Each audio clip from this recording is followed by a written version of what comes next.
The Silent Protector.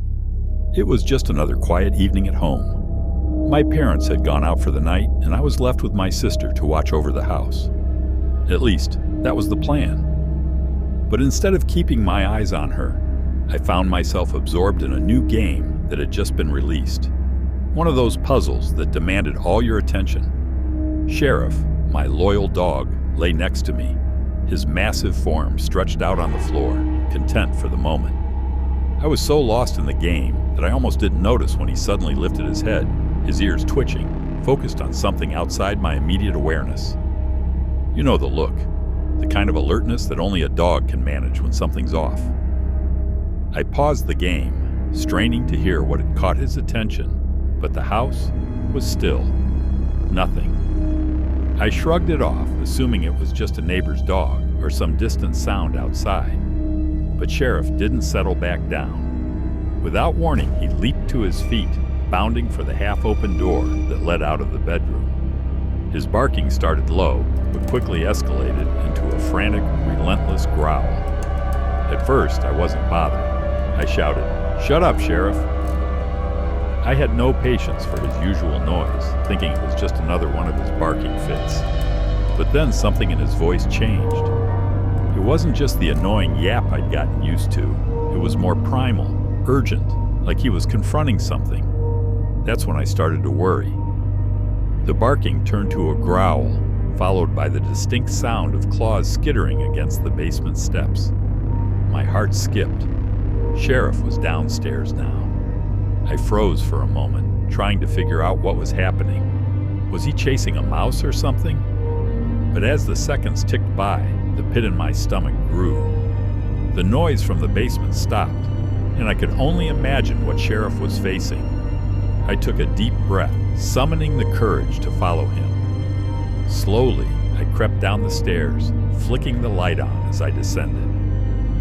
There, by the laundry room door, stood Sheriff, tense and staring at the dark crack beneath the door. He didn't bark anymore. He just stood there, watching. I couldn't bring myself to open that door. I trusted Sheriff, but the idea of whatever was on the other side sent a chill down my spine. His behavior wasn't normal. Whatever it was, I knew it wasn't something I could handle on my own. I stood there for a moment, heart pounding in my chest. Then I made a split-second decision. I grabbed Sheriff, lifting him up into my arms, and ran back up the stairs.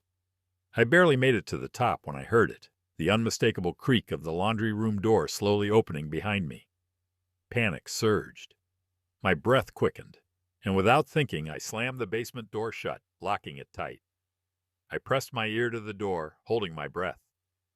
Sheriff was still barking furiously, his growls echoing in the silence. Through the thick wood, I could hear the faintest sound. Footsteps.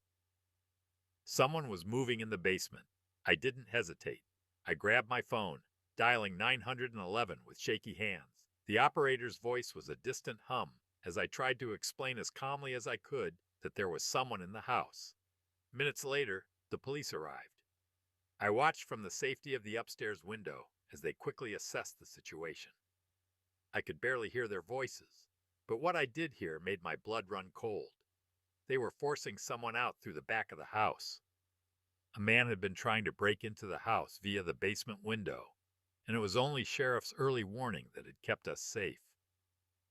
As the officers escorted the man to their car, I caught a glimpse of his face, a picture of fear, his eyes wide and frantic. I'll never forget the sight of him being shoved into the back of the police car, looking as terrified as I felt earlier. But what I'll never forget more is the feeling of relief that washed over me. It wasn't just the police who had protected us that night. It was Sheriff. Without him, things could have turned out very differently. His instincts had saved us, and for that, I would be forever grateful. Number 2. I used to have a Beagle Pointer mix before she passed away at the age of 11. Her name was Mandy, and she was the sweetest, most loyal dog person could ask for it. She would never harm the fly, but she did have a big trouble-making mouth. The story goes, I was 15 years old, getting ready for sleep one night, like any other night.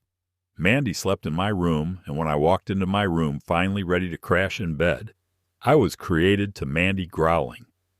She wasn't looking at particularly as to what was wrong, and she just made an annoyed doggy sound. Before putting her head down, I found it funny for the good hour of me rolling around trying to fall asleep. Manny would constantly break this silence with growling. I would eat her, but she would still have her head down. He showed no reaction to the offering to take her out and check that off. The list quickly went funny to just annoying. But I eventually fell asleep. I woke up to see that it was 2 a.m. Andy was growling. I tried to adjust my eyes in the darkness. Looking up in my closet door, I thought my heart began to race when I was witnessing was flat out disturbing. I turned on the lamp and watched as Mandy continued to stare up the LV closet. I don't know what I was thinking, but I decided to open up the closet and check what she was barking at. I want to know right now I have one of those closets that we do in Addict. When I checked, it was nothing in the closet, but I noticed that door was cracked open. You can imagine the fear in my body as a rant. My parents' room to get my dad didn't seem to take me too seriously until he got to my room and saw Mandy growling and looking up at my closet. My dad is a big guy, so he went in there without a weapon. Sat there worrying for what was my dad screaming at the top of his lungs, and somebody I heard bots fall over. The apparently was rushing at the closet. I hope it was my dad. But instead some 6'5" man with a hammer in his hand jumped out from the closet and pestered me. What happened next? Still surprises everyone with their teeth. The scream of the unfamiliar voice filled the room. My dad came rushing out of the closet just in time to jump onto the intruder. Taking him down, he sent my mom to fetch my little brother's profit cuffs. My dad held him down. Why handcuffed him? I don't know what his intentions were, but obviously if you had a hammer with him, probably wasn't just planning on robbing us. If he didn't have Mandy at that time, I could only imagine what would have happened to our family. The hero on the block.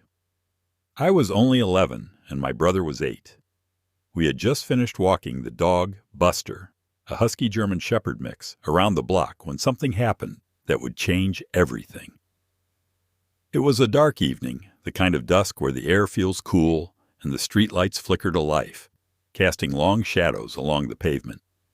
As we turned the corner onto the other side of the block, we bumped into a tall man. He smiled at us, his face pale in the dim light, and he stopped in his tracks, as if expecting us to stop as well. His eyes were fixed on us as he tried to start a conversation, but my brother and I didn't want any part of it. We simply kept walking, our pace quickening, trying to get past him as quickly as possible. But my brother kept glancing over his shoulder. "He's following us," he whispered, his voice shaky. I turned around to look, and sure enough, the man was still there, keeping the same distance between us. Each time I glanced back, he would stop, motionless, waiting until we looked away again. It made my skin crawl. My heart began to race. "Let's go faster," I whispered to my brother. We started to pick up our pace, but it was as if the faster we walked, the closer the man got. The distance between us seemed to shrink with each step. I could see our house up ahead, just a few more houses to go. But then I heard it. A muffled scream. My brother's scream. I whipped around in horror just in time to see the man's hand grab my brother's arm, yanking him off the sidewalk and toward the darkened street. My heart dropped into my stomach. Buster, who had been walking calmly at my side, suddenly went wild. He lunged forward, barking like a mad dog, fur bristling, teeth bared. Before I could even react, Buster yanked the leash out of my hands and darted forward, sinking his teeth deep into the man's leg. The man screamed, a sharp, pained cry that sent a chill through me. Blood began to drip from his leg, staining the concrete as he tried to shake Buster off, but the dog held on, his growls growing more vicious. I froze in place for a moment, unable to move, my mind racing. The screams had drawn attention. Lights flicked on in nearby houses, and windows opened, curious neighbors peering out to see what was happening. "Help! Call the police!" I shouted to the closest house, pointing toward the man. Our neighbor, a tiny woman who had always been kind to us, came rushing out. She had no chance of physically confronting the man, but she immediately saw what was going on. She quickly grabbed her phone, dialing the authorities as we explained everything to her, pointing at the man writhing in pain on the ground. At some point, Buster finally released the man, his adrenaline likely wearing off. The man started limping away, still cursing and wincing with each step, trying to escape. I didn't know what to do. Part of me wanted to chase him, but I knew it was better to stay put. I quickly put the leash back on Buster, holding him tightly to keep him from running after the man. Our neighbor had already called the police, and soon they were on their way.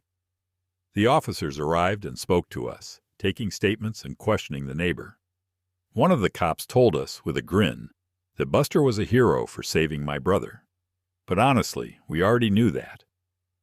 A short time later, the police found the man a few blocks over, limping down the sidewalk, still clutching his bloodied leg. They arrested him and later told us he had been known to approach children in the area before. As for Buster, he was more than just a dog to us. He had always been loyal and protective, but that night he became our hero. He had saved my brother's life, and in our eyes he was the real champion of that dark, terrifying night.